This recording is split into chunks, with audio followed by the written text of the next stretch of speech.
In my 15 years of playing music, I've discovered that there are 5 skills that are extremely powerful in the quest of becoming a pro musician. These 5 skills apply to pretty much all of the domains of music, right? I consider the 3 main domains to be composition, production, and performance. And so if you find yourself in any one of those 3 domains, which most likely you do because you're a musician, then these 5 skills absolutely apply to you. And if you focus your efforts on developing and refining these skills, then you're gonna become OP, right? Overpowered. You're gonna reach level 1084 and you're gonna take over the world. Okay, let's lock in. So the first skill is the skill of practicing and actually knowing how to improve as a musician. If you want to get good at music, you need to know how to spend your time effectively on things that actually get results. Because the last thing you want is to spend days, weeks, months, or even years kind of stumbling around trying to figure things out, but only getting very small results. This was me for many years. I was trying to figure out jazz piano for so long, and I just couldn't sound good with jazz piano until only recently I finally figured things out. And it's because I realized that practicing itself is a skill that you need to work on. Let's just go into 2 of the main components that I think are really important when it comes to effective practice. The first component is that you need to get good at recognizing your weaknesses as a musician. Listening to yourself playing, watching videos of yourself playing, and you need to say, okay, my time feel isn't very good, or my articulation could be better. Or if you produce music, you need to say, okay, my drums sound pretty bad right now, or, you know, I need to develop my chords, or whatever, right? And then you need to seek out training or mentorship from the people who have already kind of mastered those areas. And then the second main component of effective practice is actually sitting down and getting the work done, right? Becoming good at actually just practicing, like actually just sitting down and practicing. Like, it sounds stupidly obvious, but regardless of how you feel, if you're tired, if you don't want to do it, if you're bored, whatever, and you still sit down and practice, then of course you're going to get good, right? One of the biggest revelations I've ever had in my music journey is that you are your own teacher, right? You could have the best training in the world. You could go to Berkeley and you could study under the greatest masters, but that doesn't mean anything if you're not actually willing to sit down and do the work to study music and to practice music and to improve. So, to sum up this point, understand that you can master the art and skill of practicing and improving as a musician. Find your weaknesses and target those. Seek out mentorship, training, and teachers. Create a practice plan with exercises that will actually lead to results. Then show up consistently to do the work, and you're gonna get good.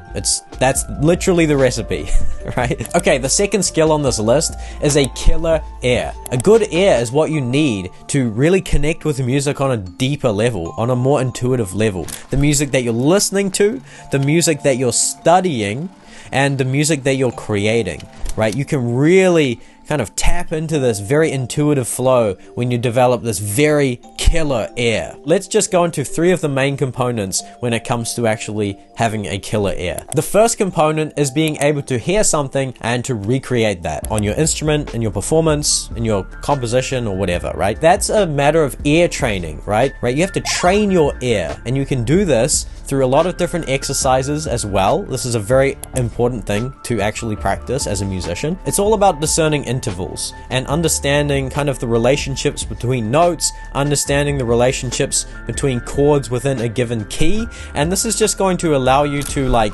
discern different chords when you hear them, to discern different chord movements and how a melody kind of weaves its way through a chord and things like this, right? And when you can do this, you can just understand melody better, and you can understand chord movements better, and just you can understand music on a much deeper level. This is also important for transcribing your favorite artists, right? So you can listen to your favorite musicians and you can say, okay, I really like his time feel and pocket.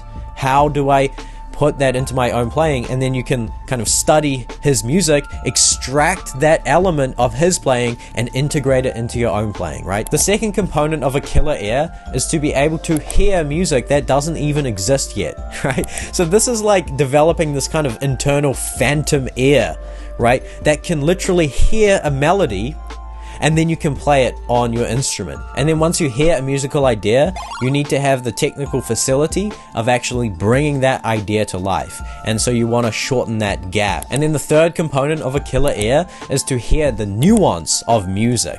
I had one of my biggest musical revelations last year in about August. Do you ever have this when you just fall in love with music so much again? It's just like, whoa, music is just the best, man. And I was like listening to music and I was like, oh my God, I can hear so much more in the music. I could kind of hear the time feel in the pocket and the articulation and the dynamics.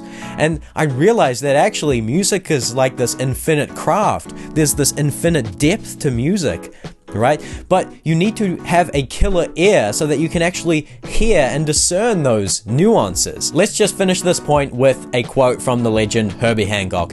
It all boils down to the ears and the heart. That's the foundation. The third skill is the skill of storytelling. So this is all about really bringing your music to life. It's about transcending the playing of notes into this story, this narrative with characters and settings and themes. It's all about having the listener just swept up into this world and this atmosphere and this whirlwind. So being able to tell an effective story is extremely important, right? This is how you're going to connect with the people who are listening to your music. Let's look at 3 of the main components in regards to becoming an effective storyteller with your music. The first component is articulation and dynamics. These are kind of like the tools that we have to use to actually bring our music to life. Articulation is all about breathing life into the notes that you play. Because if you don't articulate your notes, they're just gonna be deadpan like this. Right? This is me not I'm struggling to do this. And then dynamics is all about kind of starting low and then building up to a moment of tension, holding, and then kind of dropping away and then falling into this descent of chaos and ruin. You get the idea, right? There is also articulation in terms of your phrasing. For example, if you're a jazz musician and you want to deliver a really good solo, you want to tell a story with that solo, right? The second component is music theory. If you understand music theory on a deeper level, you understand how chords kind of gravitate around each other. You understand the gravity of a key center, and you can kind of structure your chords and your chord progressions and your melodies around, you know, theoretical principles. And then the third component is being able to tell your story. What is your story? What are the stories that you have to tell through your music? For example, I have lived most of my music journey in the South Island of New Zealand, and I have been directly inspired by the beautiful landscapes of this country, right? And I have found ways to actually kind of share that inspiration in my music, right? Okay, the fourth skill is the skill of branding yourself. When I say brand yourself, what I really mean by that is being able to effectively convey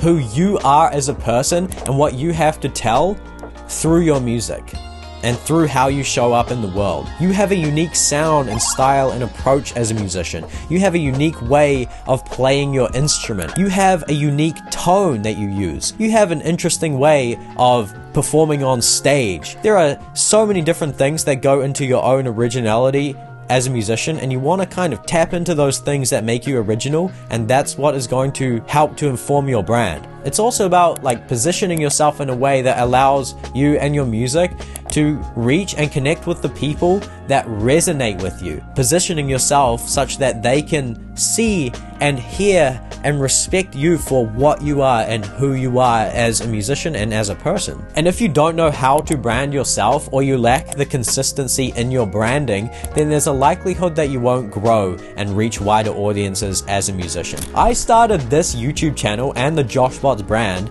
midway through 2022, and my channel just didn't get any traction whatsoever. I was making skits, I was making, you know, groove videos, sharing my beats, I was making piano covers, and so there was no consistency in what I was creating. So new viewers would come to my channel and they might like one video, but then the next video I posted would be completely different, and then they would lose interest and go away, right? They didn't have a chance to fully connect with me as a creator, right? But that's changed now. Like, I've become consistent with this type of video because I find that this is the most effective type of video on my channel. And so finally my channel is starting to go traction because my viewers are able to see, okay, so that's the kind of video that he makes, and now we can start to build some momentum, right? That's the power of consistency with your branding and how you show up. And the fifth and final skill on this list is the skill of completing projects. If you can start a new project and then bring that project to completion, ship it, and then start the next project, honestly, you're gonna go so far as a musician. This is such a powerful skill. Completing projects is not easy. There is perfectionism, there is procrastination, there is imposter syndrome, there is self-doubt, there is confusion, there is lack of skill, right? There is lack of direction, there is lack of enthusiasm and motivation and creativity. There is a lack of inspiration. There are so many things that come up between us and the completion of a project. So what the skill is at its core is being able to face that maze of all of these different obstacles that come up between us and the completion of the project and go through it anyway and complete that dang project. If you can do that, if you can navigate this maze of obstacles, that is so powerful. You know why? Because you are going to complete so much more work. There's a really crazy thing that happens when you become very good at completing and shipping projects. You get granted more ideas. This is honestly no joke. I'm discovering this right now. I've become really good at completing and shipping projects in this current season of my life. I'm literally composing and producing so much music at the moment and so many YouTube videos, but it's like when I finish one idea and I ship it, it's almost like 3 more ideas come to me. It's crazy how this is working. I'm literally not joking here. You know those artists who have a ridiculous work ethic, right? It's almost like their work ethic and their productivity is just way higher than most other creatives. It's because they're really good at completing projects. They just ship projects and they get granted more ideas because it's almost like the ideas know that if they come to this person, they're going to be shared and expressed into the world. That sounds ridiculous, but it's honestly how I think about it nowadays, right? If you become good at completing stuff, the ideas flow through you at a much quicker rate. Whereas if you're not good at completing a project, the idea is going to get stuck and congested in you and it can't actually be expressed into the world, which is the nature of the idea itself. Okay, that's the end of the video. Thank you so much for watching. I hope that these skills help you in your quest of becoming a pro musician. That's all for this one. Vibe and subscribe. Bye-bye.